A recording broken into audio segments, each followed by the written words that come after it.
Welcome to our Commonwealth Club of Rome webinars as part of this year's Diplomacy Festival. The Commonwealth Club has been collaborating with the festival for a few years now. The Commonwealth represents 54 countries and accordingly is well placed to contribute to the international dialogue that is stimulated through the festival. The Commonwealth Club was founded in Rome in 1947, 73 years ago, and seeks to contribute to the Commonwealth dialogue in Italy. Over the years, the Commonwealth and Italians have had many flows back and forth, which have contributed to enrich both the Commonwealth and Italy. Some of these enrichments have flowed out of Italians living in Commonwealth countries. Another of our episodes in this series will speak about this. Some of these enrichments have flowed out of those from the Commonwealth coming to live in Italy. In fact, today's episode is just one example of this type of enrichment and begins with the story of two young Englishmen who decided to live in Italy to pursue their work. Without further ado, let me introduce Giuseppe Albano, the director of Keats-Shelley House here in Rome. Hello, Giuseppe. Hello, Edward. Thank you for that lovely introduction. Thank you for inviting me to participate in this webinar today. It's a pleasure and an honor to be here speaking with you and to introduce our esteemed guests, more of which in a moment. Thank you also for mentioning the Keats-Shelley Memorial House, which is a museum and library situated in the center of Rome, dedicated to the second generation English Romantic poets who lived in and were inspired by Italy and housed in the final home of John Keats, who died here in 1821. Keats is very much the first of our two poets to whom the museum is dedicated. There is also a second who is equally important to us, Percy Bysshe Shelley. When the museum was founded in 1903 and opened for the first time to the public in 1909, the museum was dedicated not only to Keats, who lived and died in the house, which bears his name, but also to Percy Bysshe Shelley, who resided very close to the Spanish Steps, in a house just at the top of the steps, in fact, Via Sistina, for those of you who know Rome. Both poets are let's say, the two biggest names, if you like, in the second generation English Romanticism. And both of them died in Italy within 18 months of one another, almost 2 centuries ago. Keats in February 1821 and Shelley in the summer of 1822. Both of them are also buried here in Rome in the city's non-Catholic cemetery. So all of us who work at the museum and for the charity which takes care of it, and also at the cemetery where the tombs of the poets are interred, we all do our best to foster cultural dialogue, to build links between England, Italy, and the rest of the world. And that is why this particular project that we are discussing today is particularly exciting to all of us, because this is a project that brings together the efforts of Italy and India, but is inspired by English Romantic poetry. And we at the museum have a global outreach, and we have thousands of followers and supporters, particularly on social media, but also amongst the friends of the Keats-Shelley Memorial Association from India, and also from South Asia, from Pakistan and Bangladesh. So it's a real pleasure to be able to speak about this exciting project today. Thank you very much, Edward, for all that you do to bring these things together and to foster dialogue between different international organizations in Rome. Thank you very much indeed for that. However, I would like now to introduce, I think, the two stars of the show today. And they are Jitendra Mishra, who is an Indian producer and promoter of films. He is responsible for having produced and or marketed over 100 films. He seems to be a very energetic and inspiring, committed professional. And I look forward to hearing a little bit from Jitendra in a moment as to how this project came into being. And he is also joined by his colleague Ulisse Leandro, who is an Italian writer, actor, star of stage and screen, producer, film director. He made his directorial debut in 2017 with a film called L'età imperfetta, The Imperfect Age. And Jitendra and Ulisse are going to introduce and talk about a film which is called Human Oak, or OAK, because it's an acronym. I look forward to hearing a little bit about how the title came into being. It's very curious. But the film, it's a short film called Human Oak, which is inspired by Shelley, Percy Bysshe Shelley's poem Ode to the West Wind, which was written just over 2 centuries ago and published exactly 2 centuries ago. I think we're going to start by watching the trailer of this film.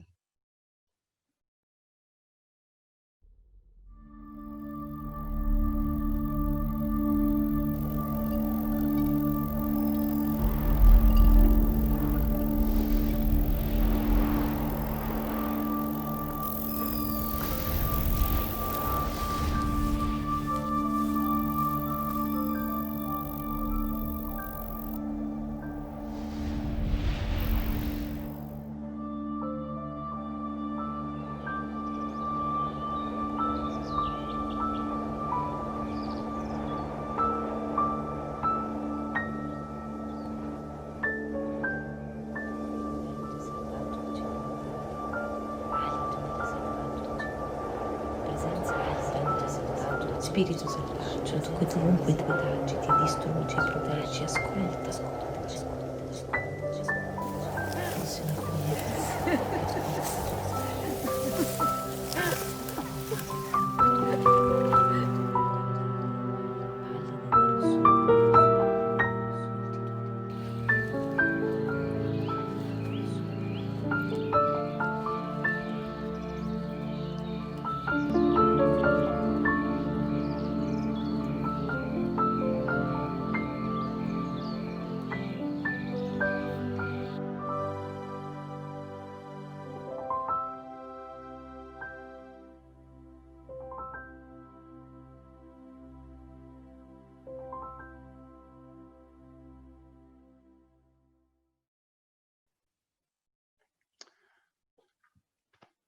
Well, that certainly increases my curiosity and my appetite to see this film. We've thank you guys for this, what looks like a splendid work.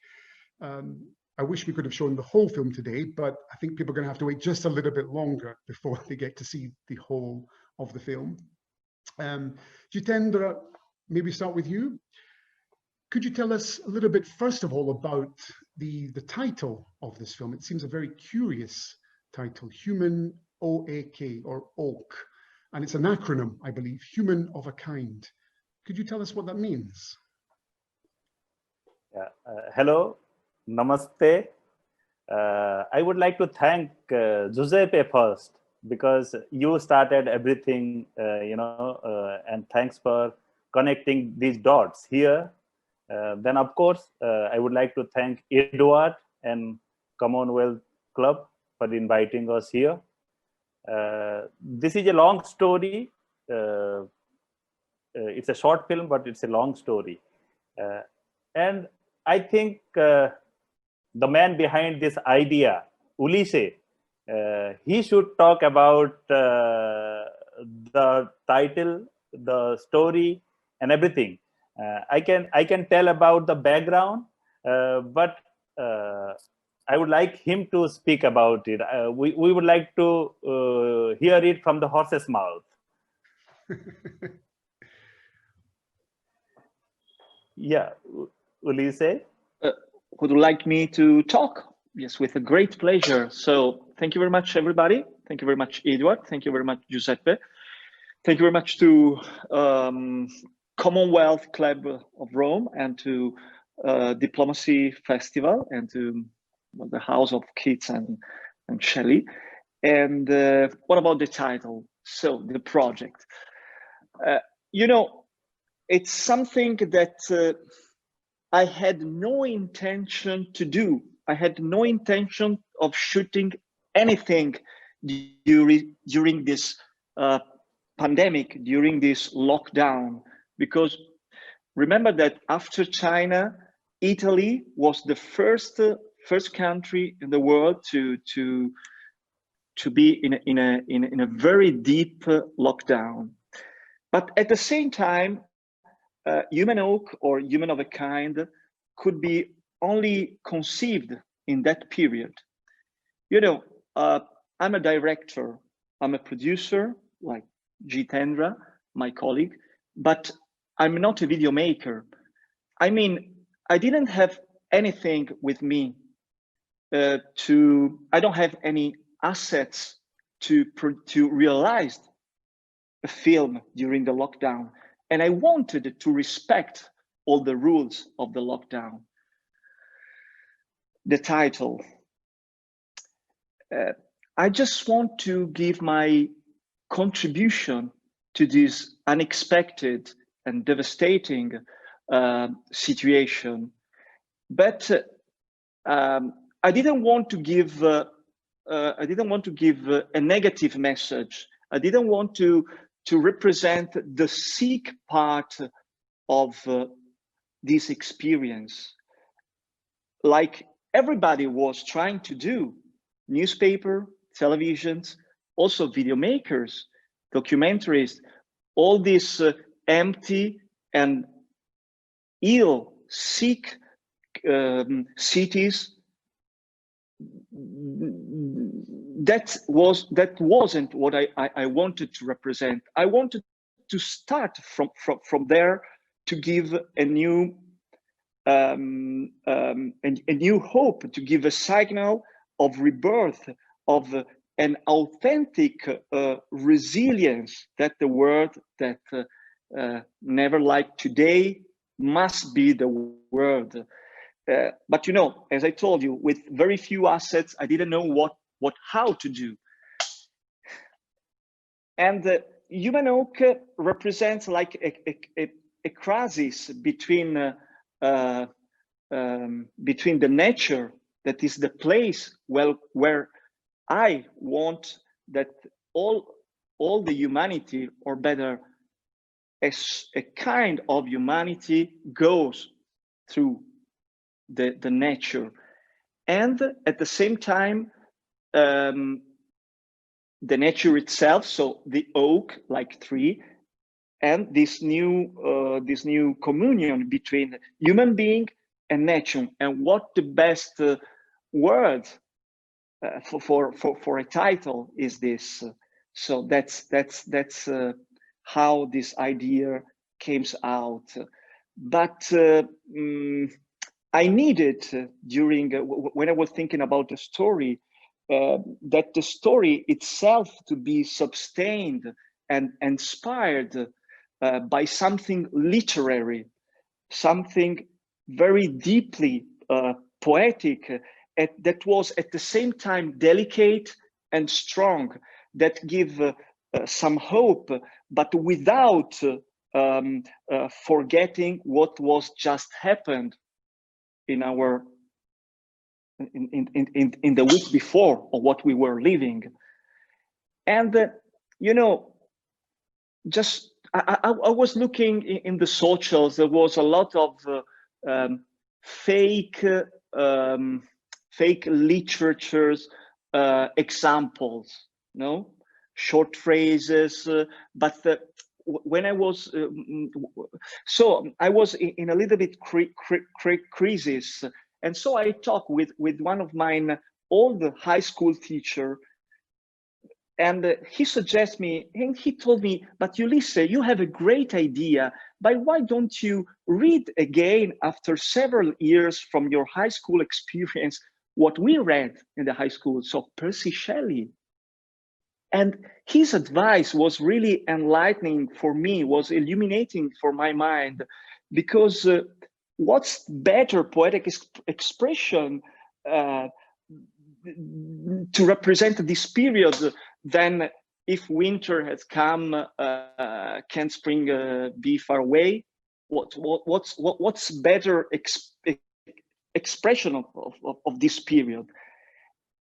and so I read it with the new consciousness, Percy Shelley, Ode to the West Wind, and I really appreciate the modernity, the visionary of Shelley, because each word that he writes represents, what you read is exactly what you see, and to make a film, and for making a film, it's a great help. So I'm sorry, probably I talk too much about this. I don't know, but it's something that I feel very deeply, and then I share all these consideration with my very best friend Jitendra from India, and we build up this I think great idea. But you know,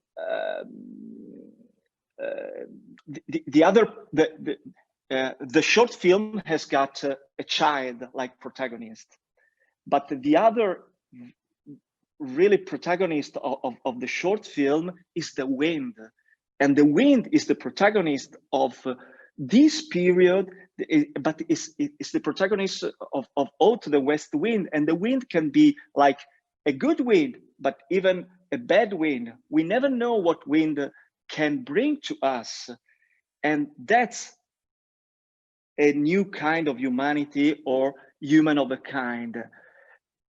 I mean, in the short film, you will see the wind, as well in Shelley's poetry, observes the little girl on her way, and the wind spies her because he spies her before trusting in her. He wants to understand if she, the little girl, can really represent this new kind of humanity before bringing her with him on the big oak.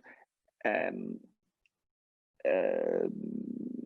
this is only, I make a little bit spoiler, but there is no problem. This is only when the little girl, our protagonist, collects from the grass, from the lawn, dandelion flower. I don't know how to say, but it's a flower, and then she blows away in the air, in the sky, the seeds, the pistils of this flower, and then we understand that she really becomes part of the nature, parts of the wind, and the Percy Shelley poems really helped give a huge breath to all this film. So complete this film in the best way. That was excellent, Ulisse. What an inspiring answer. That's more than any of us could have bargained for. Wonderful, thank you for that. I suppose rather more prosaic question now, how did this particular production come into being at this particular time? Perhaps could one or both of you say a little bit about your relationship, your friendship, and how the dialogue started to get this production into being? Jitendra, perhaps, or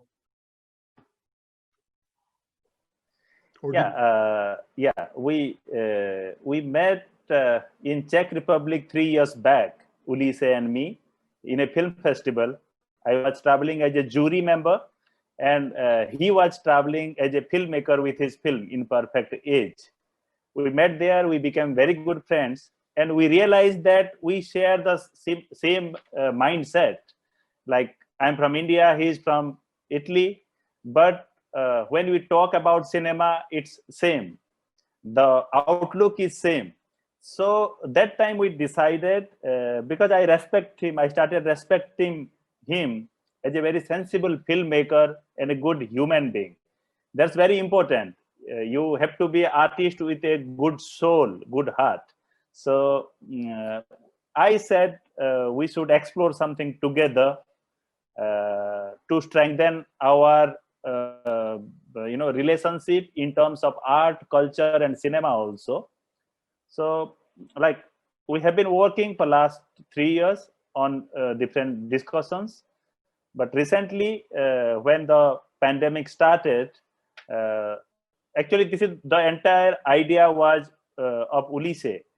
He thought of making this film. He thought of everything, and then he approached me, and immediately I jumped into it because I knew what it is going to be, and we discussed about it, and he made the film entirely in Italy during the lockdown.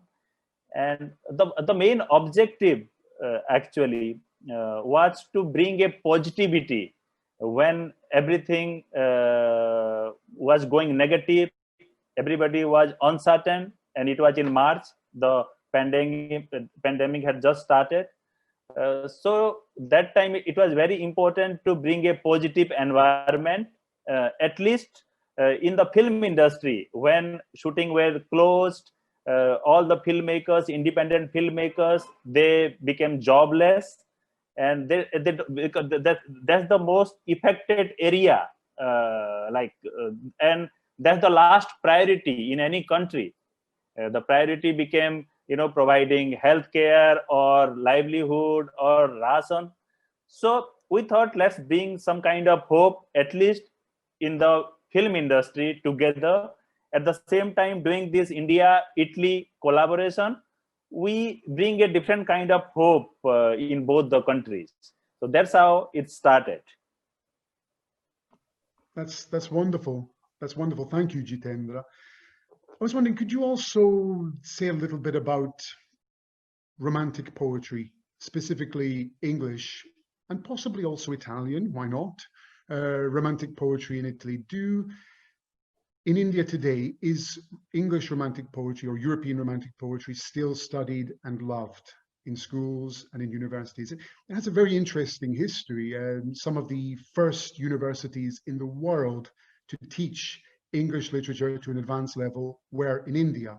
So there is, of course, a very long tradition of literature, and romantic poetry has a particularly universal appeal. But I'm curious about today. What do you think is the perception and the reception of English romantic poetry in India today? You asking to me? I'm sorry, I didn't understand. I think a question to Jitendra first. Okay. Yes, it's very, in India, largely the youth generation, they are very much attracted towards English literature or English poetry. And during my college days also, we had many English, poetry or stories by leaders of those times. Today also, if we talk about Shelley, I come from a state called Odisha, and it's in the state syllabus.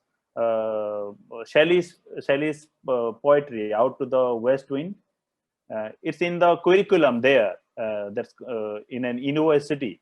So, but it's in graduation level. It's not in the school level, but graduation level. And most of the intellectual mass, they really appreciate English poets, and specifically Shelley. And today, what we have researched, that the young generation, they have started liking the mindset, the ideology of Shelley. They are reading more and more these days after so many years.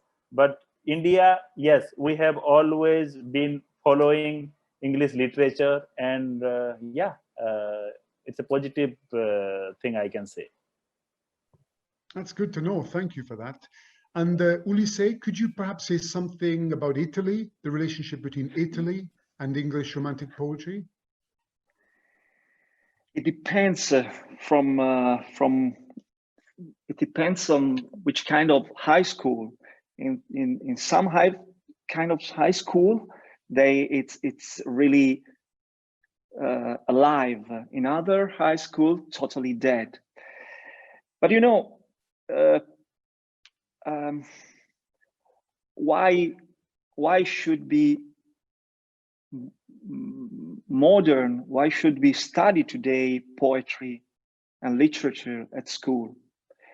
Because reading is exactly the bridge with a new generation, with a new humanity. You know, in the human oak, we see the little girl go towards this big oak that represents probably the family, represents the humanity.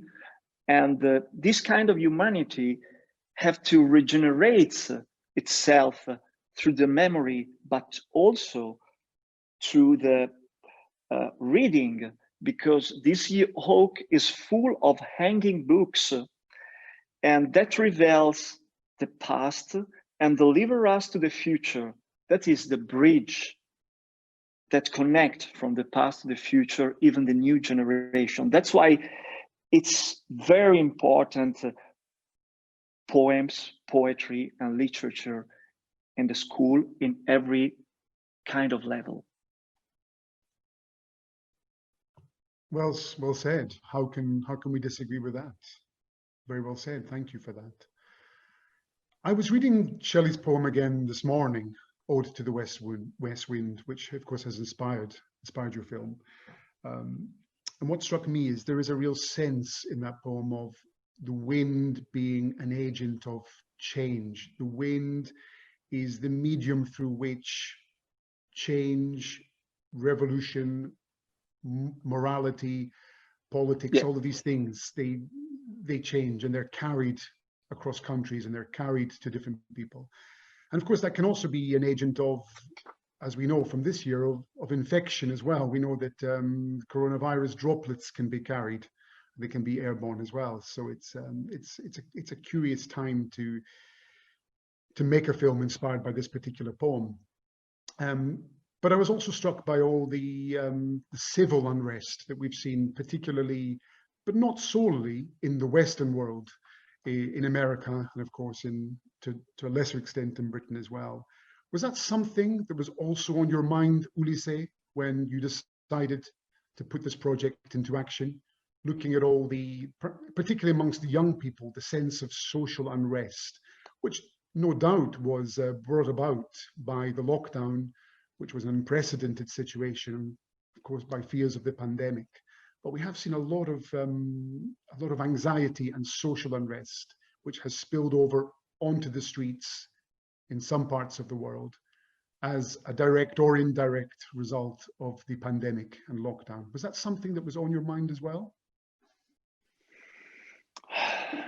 You know, the pandemic reminds us, maybe for me, it's in this way, the supremacy of other things, the supremacy of the wind, the supremacy of the nature, of the natural elements on the technological evolution on the man. And this pandemic must bring us back to the think of the basic, of the simple things that we probably underestimated in this period. And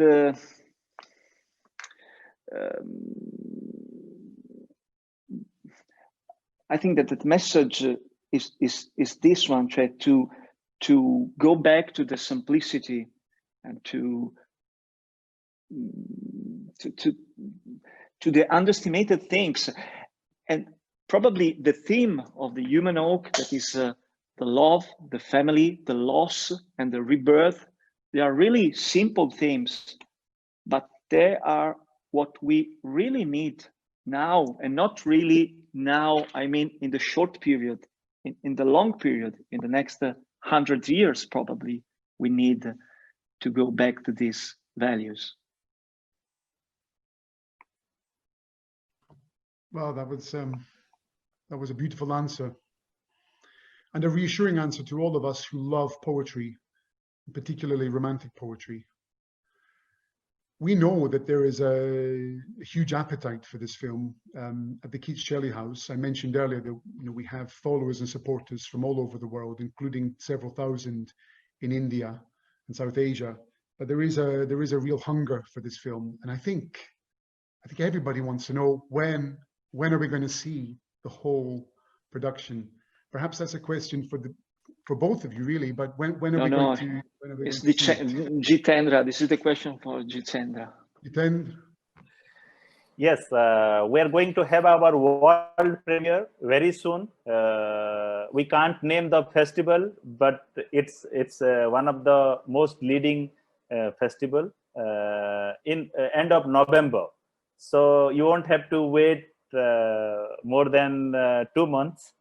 Then we are going to launch it in a leading OTT platform by end of this year. So I hope everybody would get to see this movie very soon in 2020 itself. We also have, we're very fortunate because, of course, this year, as mentioned earlier, is the bicentenary of the publication of Shelley's Ode to the West Wind, because it was first published in the summer of 1820 in a volume called Prometheus Unbound and Other Poems. But we're also celebrating next year. We have the bicentenary of John Keats's death. Yeah. And we also have the bicentenary of, I think, Shelley's masterpiece, which is Adonais, his elegy on the death of John Keats. And 18 months after the death of John Keats, we have the bicentenary of Shelley's death, of Percy Bysshe Shelley's death. He too died in Italy and was buried in Rome. So there's lots of mileage, shall we say, for you guys in this film. I think interest in Shelley has never been so potent. And I think 200 years after his death, Shelley's time really is now. I think there's never been so much interest in Keats and Shelley's work. And I think it's a very exciting time to be working on Shelley. Sorry, yes, but remember that we didn't know, me and Jitendra, that there was the bicentenary. When I choose the poems, I didn't know. We discovered together that was the bicentenary. That's very interesting, because my idea of the short film was like independent from Percy Shelley. Then they find their one each other. I don't know how to say, and they get a single thing. Well, it was destiny. Yeah. Yes, really, I believe something carried on the wind brought you two together to make this film at this particular time. Yes. I think we've also got a message from the star of the film, if I'm not mistaken, Anna Valli, who yes, she's my wife. Probably you didn't know she's my wife. You know, I mean, I was in the lockdown with my family, and I understood the Iranian directors. You know that in Iran there is a very big censorship in that country. So they focus normally on the feelings, on the relationship within the characters. But I understood that kind of film production. So I used the ingredients that I have with me. So my family. So Anna is my family. She's a very famous actress in Italy and in Europe. Thank you for that. Shall we listen to Anna's message? Hi everybody, I'm Anna Valle, one of the actresses of Human Oak. It's a big honor to be here at the Diplomacy Festival. Human Oak is a short film inspired by Percy Shelley's Ode to the West Wind. And this poetry was perfect for the idea that Ulisse Lendaro, the director, had. And for me it was an extraordinary experience because it was an intimate set, different from the other that I had. Through the poetry, we can do something intimate and universal at the same time. I hope that with the help of Jitendra, this short film, Human-Ok, will be all around the world. Thank you very much, and be safe and healthy. Big kiss by Anna Valle. Ciao. Well, thank you. Thank you, guys. I thought that was a really illuminating and inspiring discussion. Thank you very much. Ulisse, thanks to you. Thanks to you for inviting us and making a part of this beautiful journey. So together we can bring the change. And like we say, Shelley and his poems are immortal. And I think this film is going to, this is not just a film, but a message. It's for all time, not for just 2020, it's for coming days also. So together we send this message to the mass, maybe, everywhere. Thank you very much, Jitendra. Mishra, truly inspiring producer. Thank you for putting this together. And last, but by no means least, thank you to Edward Mura, without whom none of this would have been possible. And thank you for your excellent work that you do with the Commonwealth Club of Rome in your capacity as president. Thank you. Do you want to have the final word, Edward? Thank you to all of you, Giuseppe, Ulisse, Jitendra. Thanks for being part of the festival. Thanks for being part of our Commonwealth Club series in the festival. Thanks for sharing the trailer and this unique collaboration between Italy and India, between Italy and the Commonwealth. It was very interesting to hear Ulisse's description on the film, because although I thought this was a different type of episode in our series, which is because we have a number of episodes on sustainability, it turned out that a lot of what you said is about sustainability, about our environment, about going back to basics. So it's actually become very much part of the other episodes in our series. We certainly look forward to seeing the full film, and we look forward to the end of November so we can do that. So thanks again, gentlemen, and we look forward to seeing your work on the screen. Thank you very much, everybody. Thank you very much, Mr. President. Yeah.